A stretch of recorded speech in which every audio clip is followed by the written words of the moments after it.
silent as they took in her appearance, her Worth gown, her emerald-cut diamond pendant, her diamond-cluster drop earrings.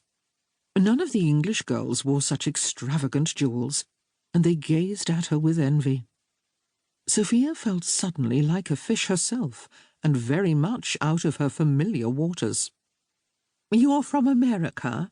one of the women said at last, flicking open her fan, fluttering it in front of her face and waiting impatiently for Sophia's reply. "Yes, from New York. We're guests of the Countess of Lansdowne." The Countess, as it happened, was also American.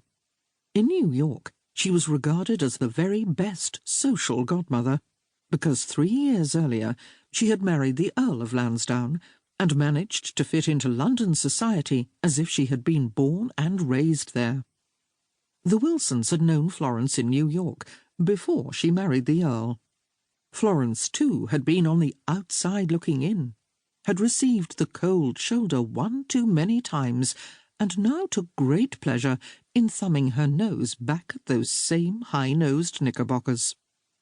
She secured her revenge by assisting the so-called upstarts, like Sophia and her mother, up the slippery social ladder and sending them home to New York with impressive English titles in their bursting beaded reticules. "Yes, we're familiar with the Countess," the Englishwoman replied, exchanging a knowing nod with her companions. No more was said, and Sophia did her best to smile, the evening suddenly stretching before her like a long road with carriages halted and lined up for miles. At that moment a hush fell over the room, followed by a few scattered whispers. "It's the Duke! Is it the Duke? My word, it is the Duke!" All heads turned toward the door. The major-domo's deep, booming voice announced, "His Grace, the Duke of Wentworth!" As Sophia waited for the Duke's entrance, her American opinions about equality bucked in her head. Duke or ditch-digger, he's still just a man. She rose up on her toes to see over people's heads and steal a glimpse of the highest-ranking peer in the room, but leaned back when one of the young English girls in her group whispered in her ear, "Avoid him if you can, unless you want to marry into a nightmare." Sophia faced the girl, who paled and took a step back, discouraging any further conversation. Shaken by the girl's comment, and more than a little curious about it, Sophia turned her attention back to the door. Women were curtsying. Through the crowd, she spotted skirts billowing onto the floor.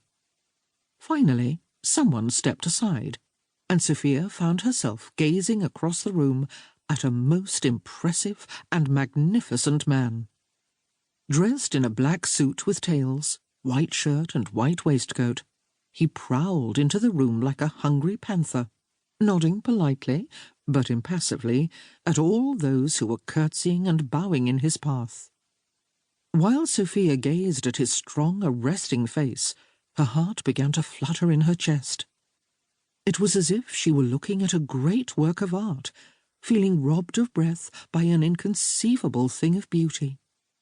It seemed impossible that anyone could have created such a face, and yet someone had. A woman, a mother, who had, years ago, given birth to physical perfection. She continued to watch him, taking in everything about him, his self-assured bearing, his calm, aloof presence.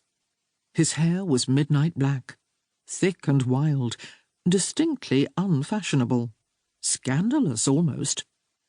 Sophia raised a delicate eyebrow. No one in New York would ever be seen in public in such a feral-looking state. But this man was a duke, and he could no doubt do as he pleased. No one would dare criticize, contradict him, or cut him.